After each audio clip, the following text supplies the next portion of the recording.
South वेस्टचा mirror तर तुम्हाला खूप जास्त कर्ज आणून देईल. पैसे अडकणार म्हणजे 100% अडकणार. तर मिरर हा नॉर्थला तुम्ही लावायला पाहिजे. नॉर्थ टू नॉर्थ ईस्ट पर्यंतच्या जितक्या डायरेक्शन्स आहेत. वेवी शेपचा लावला तर विच इज व्हेरी. तर ईस्टला जर लावायचं झालं तर रेक्टँगल शेपचा तुम्ही मिरर लावायला पाहिजे.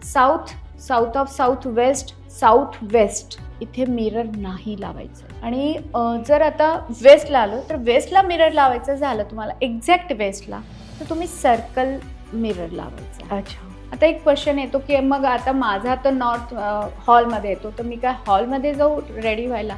तुम्ही आधीच म्हटलं की तुमच्या बेडरूमच्या फर्निचरमध्ये असं बनवा की तो हिडन असेल. आता ऑलरेडी आहे मग काय करायचं आहे तुम्ही तिथे पडदा टाका त्या डायरेक्शनच्या प्रमाणे. जसं मी आधीच सांगितलेलं आहे की नॉर्थला असेल तर ब्लू यूज करायचा आहे तर ब्लू कलरचाच पडदा यूज करा. रेड मरून करू नका. ईस्टला असेल तर ग्रीन कलरचा पडदा यूज करा.